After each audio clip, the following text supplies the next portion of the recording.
Olá, tudo bem? A paz do Senhor Jesus, como que você está? Hein? Me dá notícias, deixa mensagem para mim aí embaixo.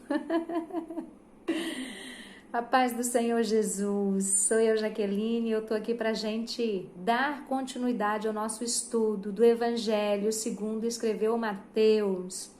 Nós vamos partir hoje para o capítulo número 18 de Mateus. Então eu te convido a abrir a sua Bíblia junto comigo para você estar acompanhando a leitura, para que você não se perca no estudo e no ensino.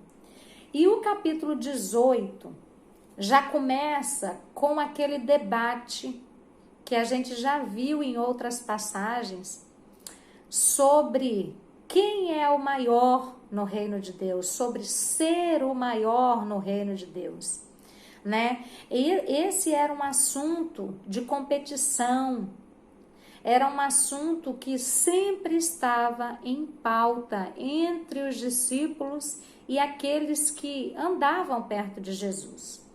Então nós vamos ver isso a partir do verso 1 do capítulo 18 de Mateus. Vamos lá. Diz assim a palavra do Senhor. Naquela hora, aproximaram-se de Jesus os discípulos, perguntando: quem é, porventura, o maior no reino dos céus? Tá vendo? Mais uma vez a competitividade de querer saber quem era o maior, quem era o melhor, quem era que ia se sobressair no reino de Deus, né? E o verso número 2 nos continua dizendo: e Jesus, chamando uma criança, colocou-a no meio deles. E Jesus pegou uma criança no colo e colocou ali no meio deles. Não é dizendo que eles deveriam ser infantis, não.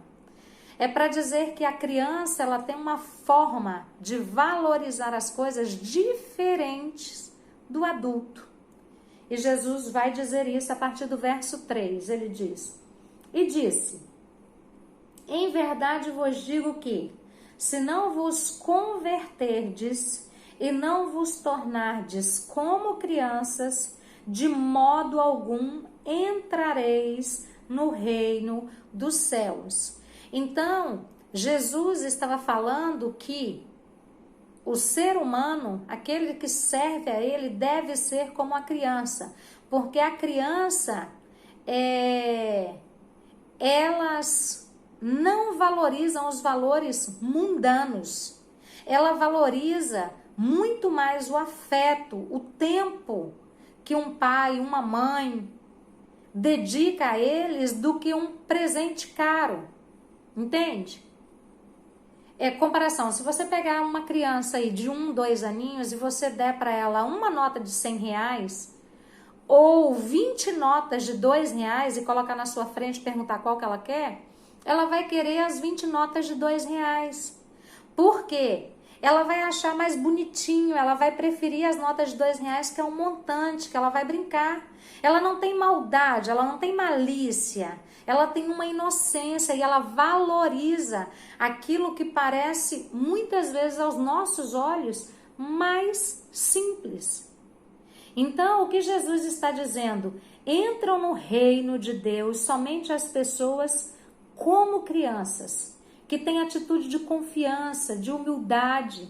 Essas pessoas dependem do amor de Deus como Pai. Elas nunca duvidam da bondade de Deus e elas aceitam com gratidão as bênçãos que Deus dá para elas. Entende? Criança é um ser inocente que aprende com você, que se espelha em você. E assim devemos ser para com Deus e a palavra dele. Verso 4. Portanto, aquele que se humilhar como esta criança, esse é o maior no reino dos céus. Essa humilhação que Jesus se refere aqui não é no sentido de ser diminuído, mas é no sentido, no significado de ser aprendiz. A criança, ela está sempre aprendendo, ela está sempre disposta a aprender, ela está sempre atrás de novas expectativas quando ela olha para você. E assim Jesus quer que nós sejamos humildes também diante dele para obedecermos e aprendermos com ele dia após dia, né? E o verso 5 nos diz: e quem recebeu uma criança tal como esta, em meu nome, a mim me recebe. Jesus, ele sempre orienta, ele sempre diz que nós devemos cuidar das crianças, que nós devemos cuidar daqueles que são fracos, indefesos. Também serve, em outras traduções, não fala criança, mas fala pequenino, né? Quanto a esses pequeninos, ou a essas crianças, né? Pessoas que são novas convertidas, pessoas que conhecem Jesus há pouco, né? Então, Jesus está dizendo, aquele que recebe, que cuida, que protege, que guarda as crianças, aqueles que na gravidez recebe essa criança em nome de Jesus, não recebe com insatisfação, nem com ódio, nada desse tipo. Recebe, você concebeu, você engravidou, glorifique a Deus e recebe essa criança em nome de Jesus Cristo. Amor e cuidado por crianças. Jesus, ele fala muito sobre isso, sobre as crianças, sobre os pequeninos. Jesus, ele quer que os pequeninos, que as crianças sejam cuidadas, protegidas. E a palavra do Senhor nos vai dizer isso. Continue lendo comigo. Verso 6 diz assim: qualquer, porém, que fizer tropeçar a um destes pequeninos que creem em mim, melhor lhe fora que se pendurasse ao pescoço uma grande pedra de moinho e fosse afogado na profundeza do mar. Jesus Cristo está falando que qualquer um que levar essa criança ou esse pequenino a tropeçar, o que é tropeçar? Levar a cair, desonrar, levar ao tropeço. Tropeço aqui é algo muito grave, porque Jesus continua dizendo, é melhor que pendurasse uma pedra de moinho no pescoço e fosse lançado no fundo do mar. Uma pedra de moinho, ela pesava 1 tonelada. Então é algo muito assim, muito grave diante de Deus. E não somente criança, tá? Mas também outros seguidores de Jesus, em especial os que são fracos na fé. Essa é a primeira vez nos 3 evangelhos de Mateus, Marcos e Lucas que aparece essa frase, essa expressão, crer em mim. Olha para você ver como é grave nós levarmos um pequenino ou uma criança a tropeçar, a cair, a ser desonrado. Eu acho que essa atitude aqui, ela terá uma grande consequência de condenação. Porque a palavra do Senhor diz que Deus, ele abomina as pessoas que se suicidam. Mas aqui você vê que o próprio Jesus falou que antes dessa pessoa fazer um pequenino tropeçar, seria melhor que ele mesmo pegasse uma pedra de 1 tonelada, colocasse no seu pescoço e lançasse essa pedra no mar. Jesus, ele está dizendo que sim, essa pessoa poderia se suicidar. Então, quer dizer, é algo que terá uma condenação muito grave, muito pesada, porque é um crime que está sendo cometido contra um pequenino, contra uma criança, entende? Então é algo assim abominável diante de Deus. É isso que Jesus Cristo está falando aqui. Verso 7 diz assim: ai do mundo por causa dos escândalos, porque é inevitável que venham escândalos, mas ai do homem pelo qual vem o escândalo.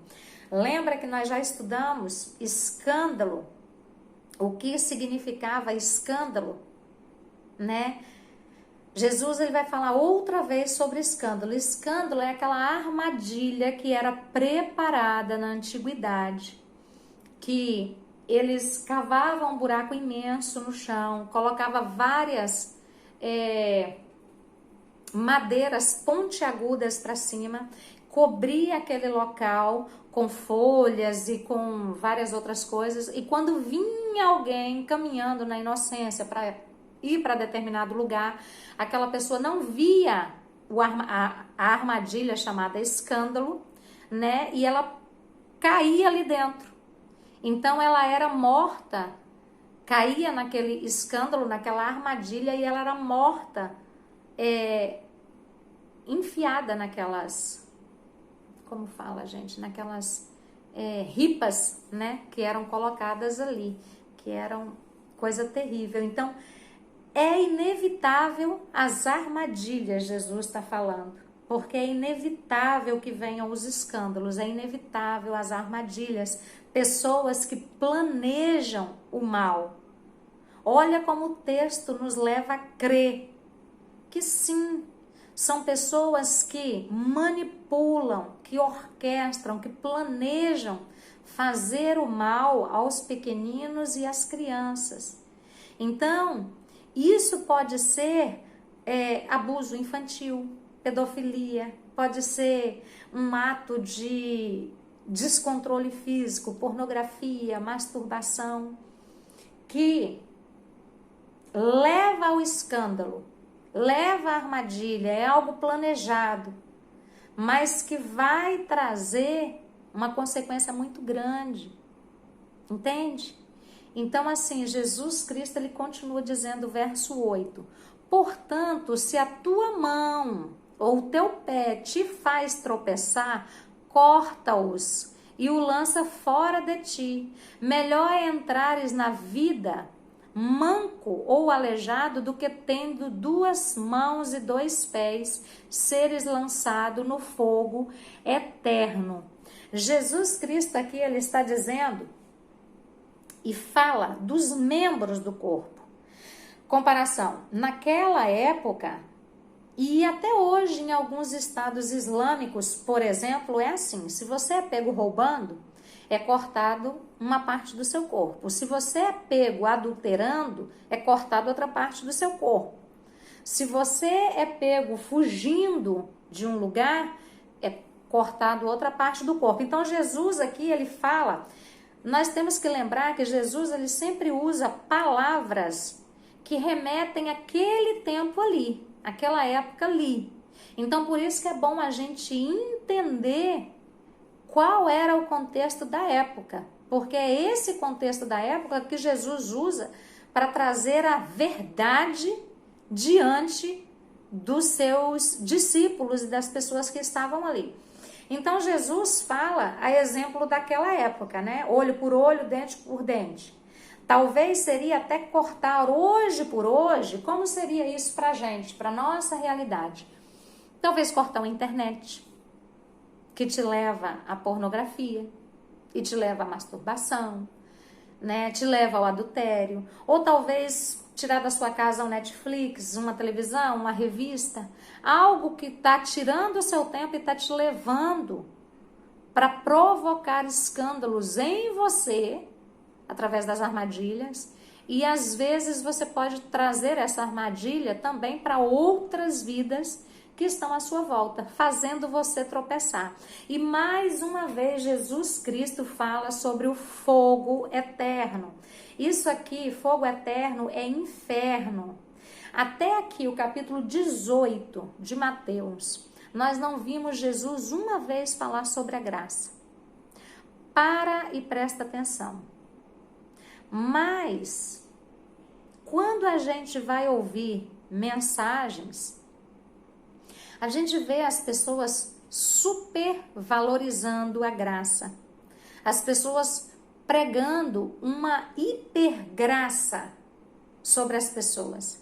E até aqui o capítulo 18 de Mateus, Jesus não falou sobre a graça, mas ele vem alertando sobre a realidade do inferno, do julgamento, do destino, do tribunal de Cristo, da salvação. Jesus ele vem falando nessa ordem sobre essas coisas.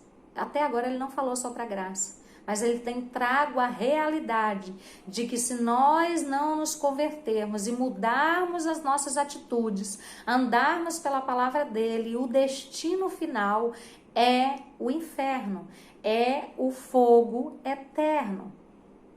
Entende? Então, o que pode nos levar ao inferno? Pecado. O que é pecado? São ações que desagradam a Deus. A desobediência desagrada a Deus. São coisas que nós fazemos que a palavra de Deus condena. Nós temos que estar vigilantes, vigilantes, vigilantes. Ainda mais quando se trata dos pequeninos, ainda mais quando se trata dos novos convertidos, dos pequenos, daqueles que estão aprendendo agora, vindo agora para a presença de Deus. Nós precisamos estar vigilantes o tempo todo, porque o inimigo ele está aí trazendo oportunidades para a gente pecar, para a gente errar, e tenta nos mostrar que não tem nada a ver, não. Mas Jesus está dizendo, tem sim. E o verso 9 vai nos mostrar isso mais uma vez. Verso 9. Se um dos teus olhos te fizer tropeçar, arranca-o e lança fora de ti. Melhor é entrares na vida com um só dos teus olhos, do que tendo 2 olhos, seres lançado no inferno e no fogo. Tá vendo? São pelas mãos, são pelos olhos. Esses são pontos de contato que nós, seres humanos, temos. A cobiça com a mão, a cobiça com os olhos. Nós precisamos nos vigiar, nos vigiar. Nós temos os 5 sentidos e esses 5 sentidos são os pontos de contato para a gente desejar, para a gente querer, para a gente cobiçar, para a gente almejar as coisas na nossa vida. Então a gente tem que vigiar em todo tempo o que os nossos olhos estão vendo, o que os nossos ouvidos estão ouvindo, do que o nosso coração está sendo alimentado, nutrido. É muito importante isso para nós que queremos andar direcionados pela palavra de Deus. Isso é importantíssimo. Verso 10, Jesus continua dizendo, vede, não desprezeis a qualquer deste pequenino, porque eu vos afirmo que os seus anjos no céu veem incessantemente a face do meu Pai. Outra tradução diz assim, cuidado, não despreze nenhum desses pequeninos. Eu afirmo a vocês que os anjos deles sempre estão na presença do meu Pai, que está no céu. Então, Jesus Cristo está dizendo, vejam, não desprezem nenhum desses pequeninos. O que é desprezar, gente? É não se importar com os detalhes, não se importar com a maneira que você olha, que você abraça, que você acolhe, que você entrega e você conduz as crianças, os pequeninos. Eles se sentem desprezados pelas nossas atitudes. Então, nós precisamos ter muito cuidado. Ele diz, não despreze nenhum desses pequeninos. E ele diz, eu afirmo a vocês que os anjos deles estão sempre na presença do meu Pai. As crianças, elas têm anjos específicos que cuidam dela, que andam com ela. Anjos que vigiam essas crianças. Anjos que viajam o tempo inteiro entre as duas dimensões, entre a terrena e a espiritual, e eles olham e vão direto a Deus. Eles vão direto a Deus para contar tudo que estão fazendo com as crianças, com os pequeninos.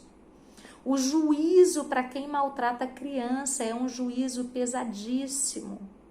Pessoas que abusam sexualmente, abusam de autoridade, pessoas que maltratam com palavras, com espancamentos, com falta de alimento, com privações.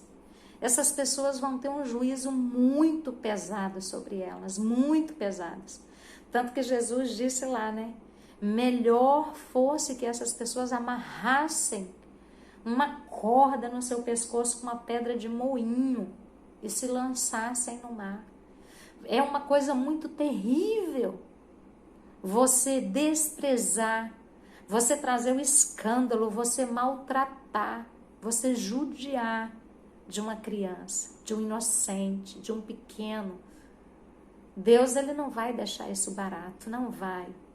Às vezes aqui na terra a gente olha e a gente pensa, uau, passou batido, essa pessoa fez tanto mal para uma, para duas, para 5 crianças e nada aconteceu terrenamente. Terrenamente. Porque os anjos que cuidavam dessas crianças, esses anjos, eles andavam nas 2 dimensões e continuam andando e eles contam para Deus o que foi feito com essas crianças, com esses pequeninos. E isso vai ter um peso de justiça muito grande. Muito grande. Que se você por um acaso tiver feito algum mal para alguma criança, se arrependa, se converta, peça perdão a Deus e busque em Deus mudança de vida. Porque aquele que bate, aquele que maltrata, aquela que engravida e rejeita a criança, maldiz a criança no ventre, aborta muitas vezes, tem um juízo muito grande sobre esse tipo de pessoa. Terá um juízo muito grande sobre esse tipo de pessoa. Então que possa haver arrependimento, possa haver mudança, possa haver transformação, né? Então vamos lá, dá continuidade. Verso 11, que nos diz assim: porque o Filho do Homem veio salvar o que estava perdido. Talvez o que Jesus veio a salvar aqui seja um desses filhos desviados por causa do desprezo. Um desses pequeninos que por causa do desprezo, do maus tratos, se afastou da presença de Deus. Então Jesus ele vem resgatar. Verso 12, que vos parece? Se um homem tiver 100 ovelhas e uma delas se extraviar, não deixará ele nos montes as 99, indo procurar a que se extraviou? Extraviar é o mesmo que desviar, deixar Deus, né? Deixar Deus, sair da presença de Deus. E ovelha aqui fala de mim e de você, filhos de Deus. Nós somos as ovelhas de Jesus Cristo. Nós somos. E Ele é o nosso bom pastor. Aquele que dá a vida pelas ovelhas, aquele que deu a vida pelas suas ovelhas. Eu e você somos ovelhas, somos filhos do Senhor. E isso é maravilhoso, isso é lindo demais.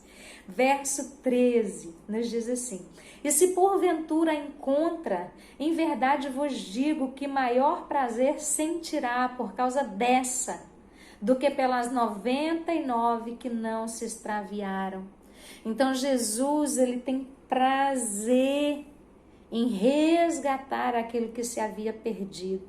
Verso 14: assim, pois, não é da vontade do vosso Pai Celeste que pereça um só desses pequenininhos. Outra tradução diz assim: assim também o Pai de vocês que está no céu não quer que nenhum desses pequeninos se percam. Então essa conversa de que algumas pessoas vão e falam assim: Ah, é bom que vai para o mundo mesmo. Assim vai descobrir pela dor o amor de Deus e vai voltar. Não. Perecer, se perder, morrer espiritualmente e fisicamente não é da vontade de Deus. Não é da vontade de Deus nós termos filhos desviados. Não é da vontade de Deus, não é bíblico, não é lícito. O Senhor não tem prazer. Jesus declara isso. Não é Pedro, não é Paulo, não é Jó, é o próprio Jesus. Ele diz aqui no verso 14: assim também o Pai de vocês que está no céu não quer, ele não quer que nenhum desses pequeninos se perca, se extravie, se desvie do caminho. Então, não é a vontade de Deus que haja desvio, que se desagarre da comunhão com os irmãos. Deus não quer que isso aconteça. Deus não quer desviado na sua família, não. Deus quer pessoas que procuram andar na vontade dele, no querer dele, tá? E a partir do verso 15 aqui, Jesus ele muda o assunto e começa a nos mostrar como ele gostaria que eu e você nos comportássemos quando alguém nos fere, nos maltrata, nos machuca, quando alguém erra conosco ou quando nós erramos com alguém, cristãos, irmãos de igreja, da família, pai, mãe. Quando uma dessas pessoas pecar contra você, e isso também nos remete àquilo que a gente já tem vendo, né? Sobre as armadilhas, né? Sobre aquilo que é tramado para trazer mal, né? Jesus continua dizendo, assim a palavra do Senhor, verso 15: se teu irmão pecar contra ti, vai, arguilho entre ti e ele só. Se ele te ouvir, ganhaste um irmão.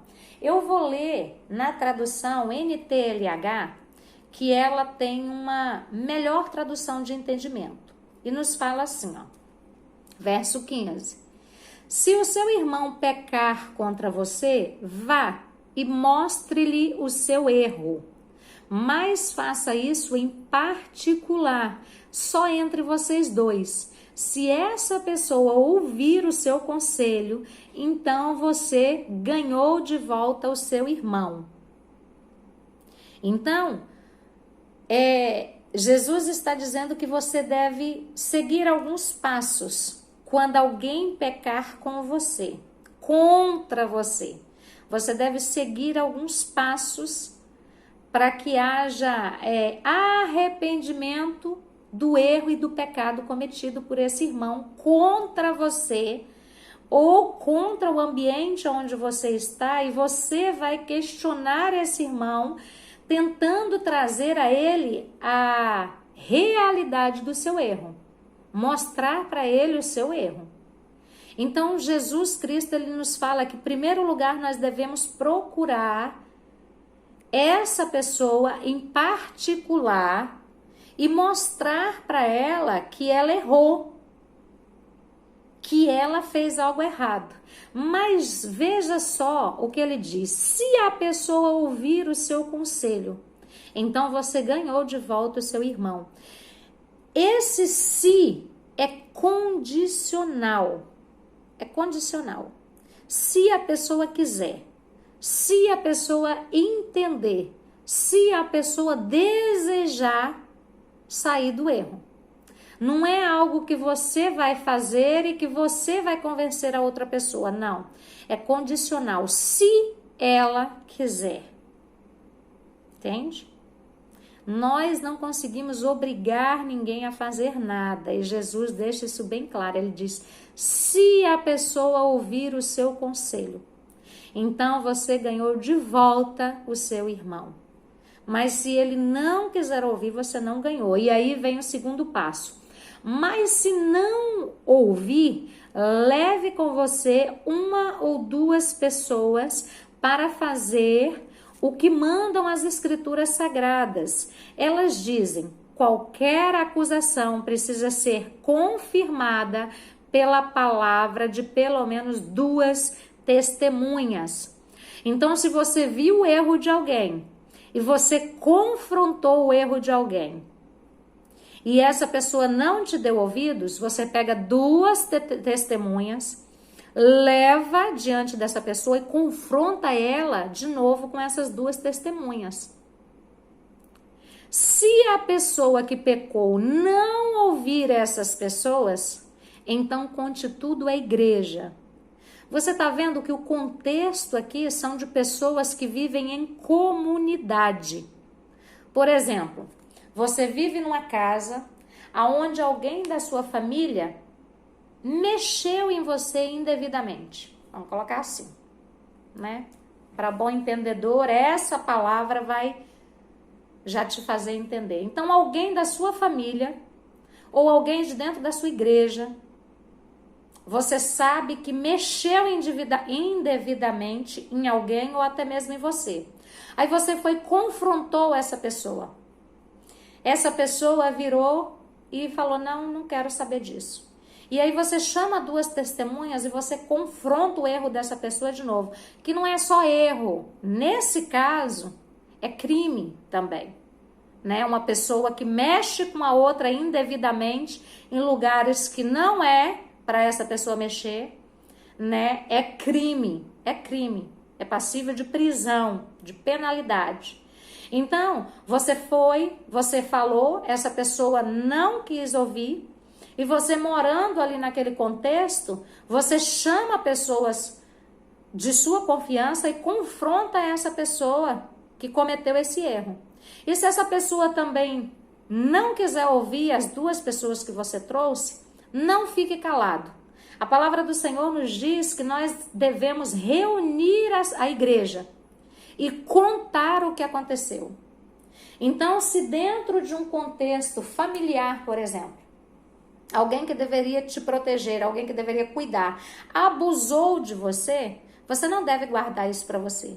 Porque se você guardar, você está sendo conivente com essa pessoa, com o crime dela, com o erro dela, e ela pode fazer a mesma coisa que fez com você ou com a outra pessoa, com mais pessoas. E você vai ser culpado desse crime. Então, a palavra do Senhor, o próprio Jesus nos diz, mas se essa pessoa que pecou não ouvir essas duas testemunhas, então conte tudo à igreja, não fique calado. É isso que Jesus está dizendo. E Jesus continua dizendo: e se ela não ouvir a igreja, trata-se de um pagão ou um cobrador de impostos, uma pessoa ímpia, uma pessoa mundana.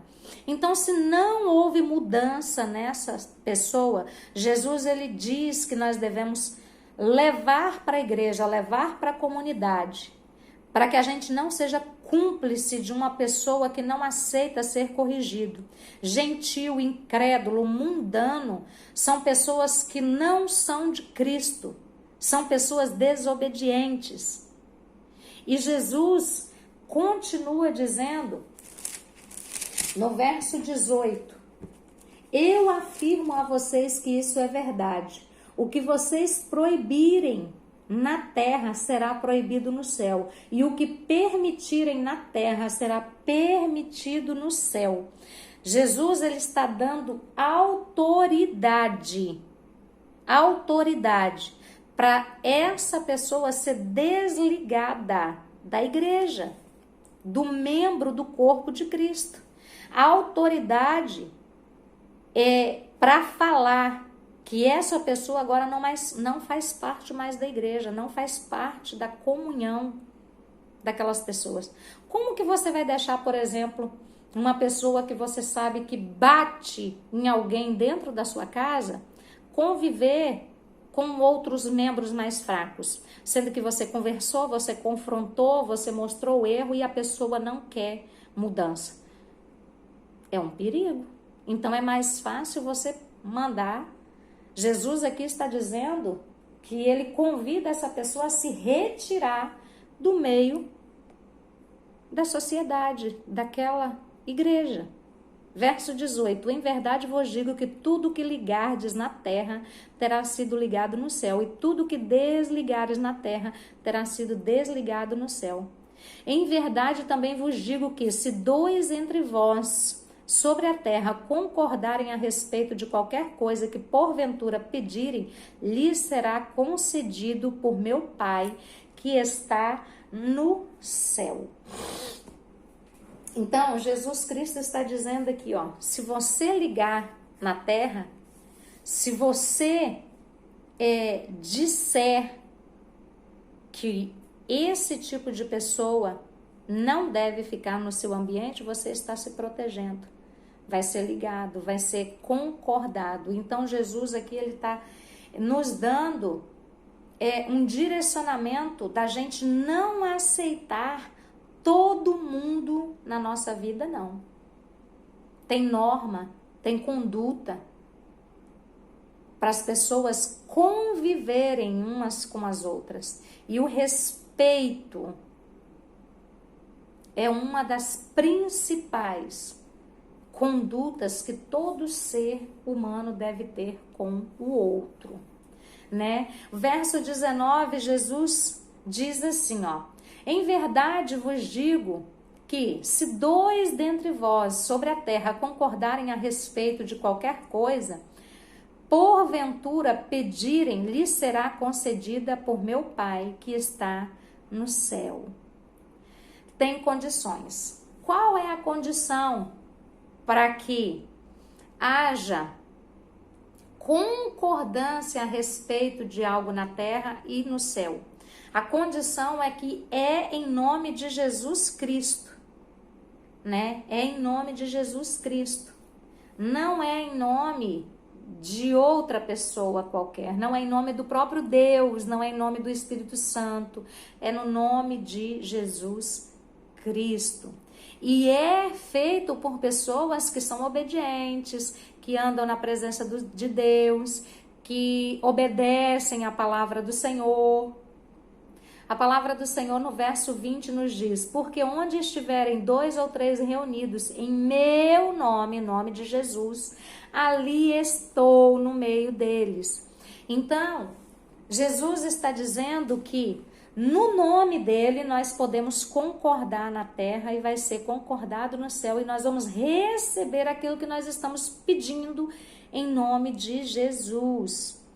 Mas uma coisa, gente, não vale oração de feiticeiro.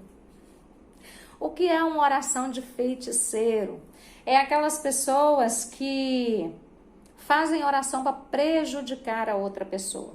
Por exemplo, já teve vezes de eu ver pessoa dentro da igreja, diante de Deus eu falo isso, dentro da igreja, a pessoa dentro da igreja, querendo o marido de uma determinada mulher e orando para esse homem largar essa mulher. Quando essa esposa engravidou do marido, ela começou a orar dentro da igreja para que Deus matasse aquela criança, para que aquela criança morresse, para o homem poder largar a mulher que já não tinha largado antes para ficar com ela. Ela achava que o filho era o empecilho, quando na realidade o cara não queria nada com ela, só queria se aproveitar dela. E ela estava dentro da igreja pedindo esse tipo de coisa. Deus, ele tem filtro. Deus, ele tem filtro e ele não recebe e ele nem responde determinadas orações de feiticeiro. Deus, ele tem o domínio sobre todas as coisas. Deus, ele ouve e responde pessoas obedientes que andam com Deus, que usam de forma correta o nome de Jesus Cristo. O nome do Senhor tem que ser honrado. Nós carregamos o nome de Deus na nossa vida. Nós somos chamados cristãos, pequenos cristos. Então nós temos que honrar a Deus com a nossa vida, com a nossa maneira de viver. E não fazermos coisas que desagradam e desonram o nome do Senhor. Isso jamais. Então, nós precisamos nos posicionar como pessoas que verdadeiramente honram a Deus com a sua maneira de ser. Então, Deus, ele ouve e ele responde, mas da maneira dele, como ele quer. Quantos de nós já pedimos coisas para Deus e não recebemos? Não é? E às vezes oramos com tanto fervor, com tanta certeza, e às vezes não aconteceu. Então, nós precisamos ter uma base da palavra do Senhor para a gente saber o que Deus quer, qual é a essência do Senhor, o que Ele ordena que seja assim feito, falado, né? Para que Ele possa cumprir. Verso 21, vamos lá. Então Pedro aproximou-se e perguntou: Senhor, quantas vezes meu irmão pecará contra mim e eu lhe perdoarei? Até 7 vezes? Respondeu-lhe Jesus: Não te digo até 7 vezes, mas até 70 vezes 7. Como Jesus estava falando sobre perdão, Pedro chegou até Jesus e falou: Senhor, quantas vezes eu tenho que perdoar o meu irmão quando ele pecar contra mim? 7 vezes? Já deu a deixa assim de, olha, eu acho que o limite que eu consigo perdoar é 7 vezes. Né? Quantas vezes a gente também pensa isso? E Jesus virou para ele com todo o amor e falou para ele assim: não te digo que até 7 vezes, mas até 70 vezes 7. Se nós fizermos a conta, 70 vezes 7 dá 490. Jesus Cristo está nos direcionando para que a gente possa exercitar o perdão. Porque se nós formos olhar e dividirmos esses 490 pelas horas do dia, Jesus Cristo está dizendo que a gente tem capacidade sim de perdoar mais de 20 vezes por hora os irmãos que nos aborrecem, nos entristecem e que merecem sim o nosso perdão. Então Jesus, ele fala que o perdão é uma condição para a salvação, né? Nós perdoamos porque nós somos perdoados. Nós decidimos perdoar porque nós fomos perdoados pelo Senhor, né? Então, exercite o perdão. Não queira sentir que eu mereço perdoar. Não. Perdão não tem nada a ver com sentimento, tem a ver com decisão.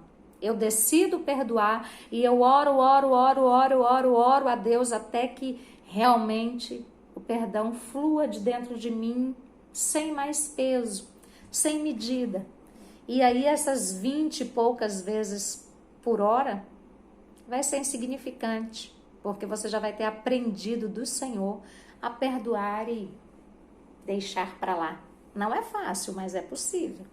Verso 23 nos diz assim: Por isso o quê? Por causa do perdão, né, que Jesus estava falando. Por causa do perdão. Por isso, o reino do céu é semelhante a um rei que resolveu ajustar contas com os seus servos. E passando a fazê-lo, trouxe-lhe um que lhe devia 10.000 talentos. Vamos dizer assim que é 10.000 reais, ok? Devia 10.000 reais para o rei.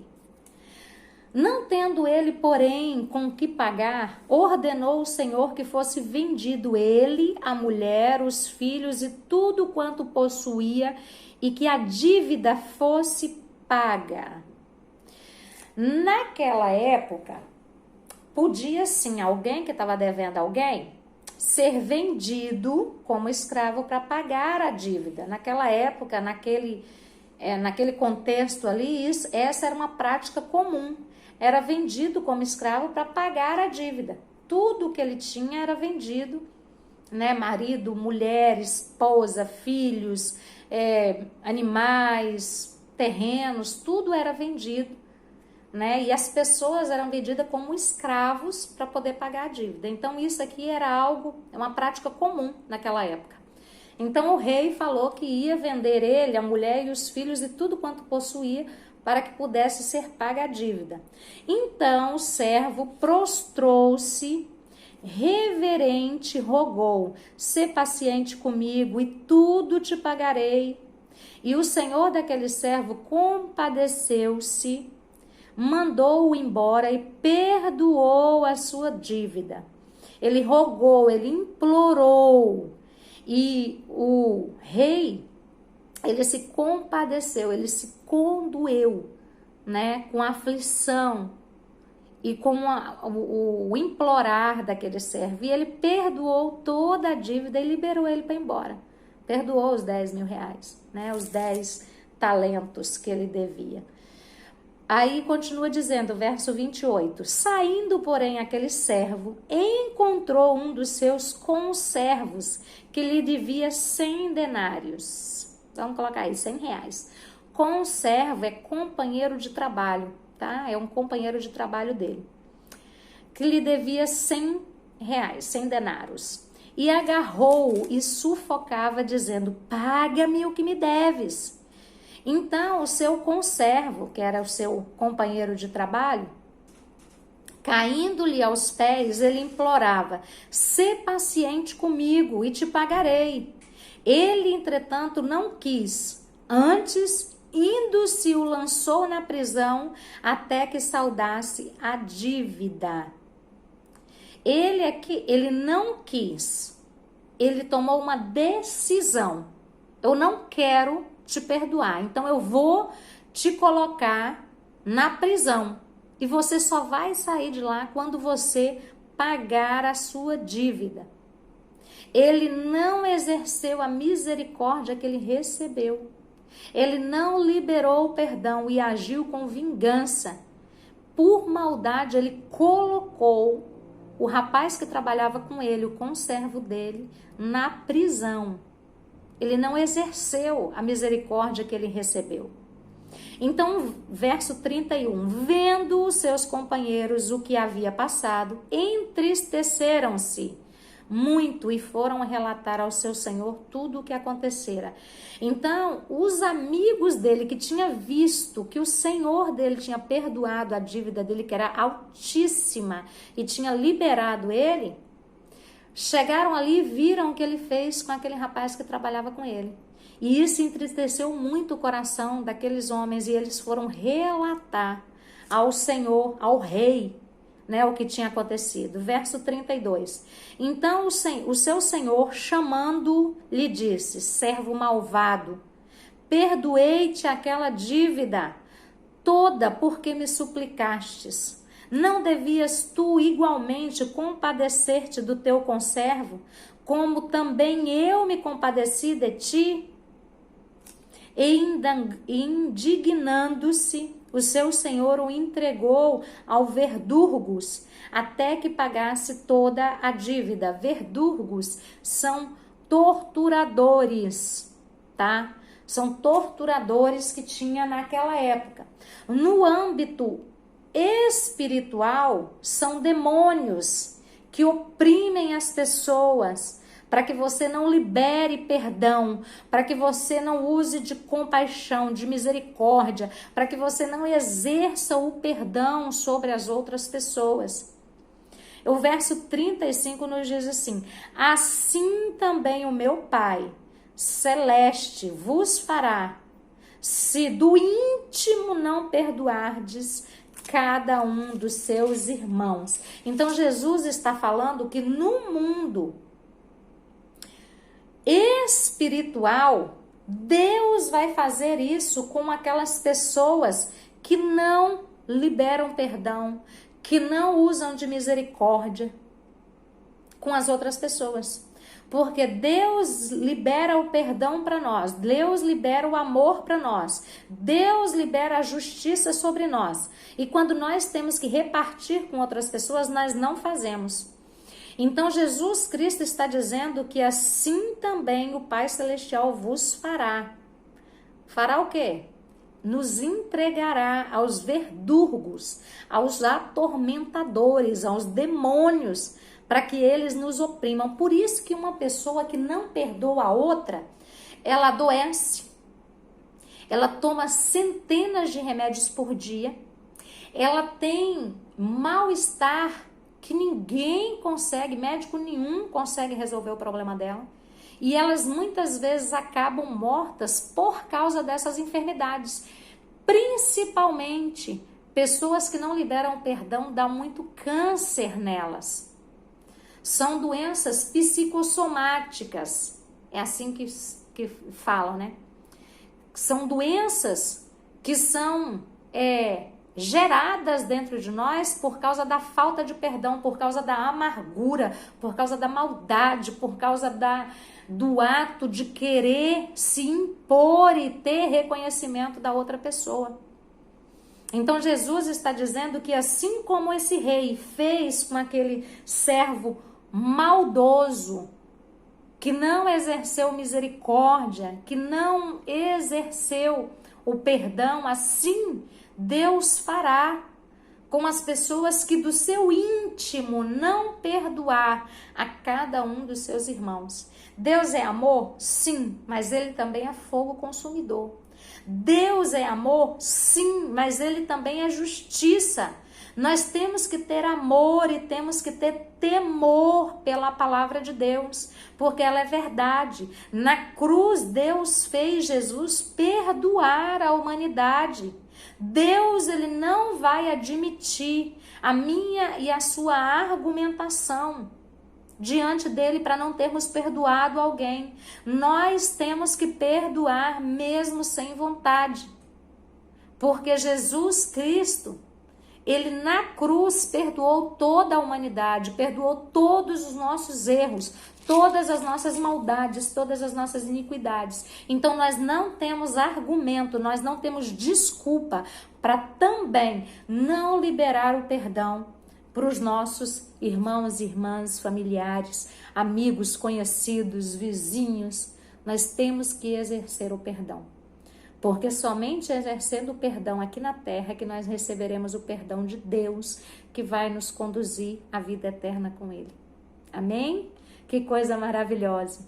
Assim nós damos finalizado o capítulo 18 do Evangelho segundo escreveu Mateus. Eu espero muito que esses vídeos estejam sendo maravilhosos para você, assim como está sendo para mim.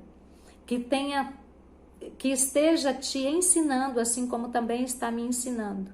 E que traga sobre a sua vida despertamento e transformação através da palavra do Senhor. Porque a palavra do Senhor, ela transforma, ela liberta, ela cura. Ela nos leva a viver uma vida que sozinho nós não conseguiríamos.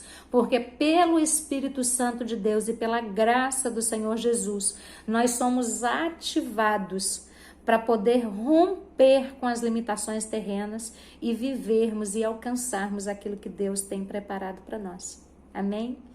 Eu peço para que você curta esse vídeo, para que você compartilhe com as pessoas que você ama e que você também quer que elas tenham o entendimento que você está tendo. Tá bem? Faz isso que você me ajuda muito e mostra para outras pessoas aquilo que para você está sendo bom, para você estar edificando a sua vida. Amém? Fica com Deus, que o Senhor te abençoe, te guarde, te proteja e te dê muitas e muitas experiências com Ele. Um grande abraço, fica com Deus, até o próximo estudo.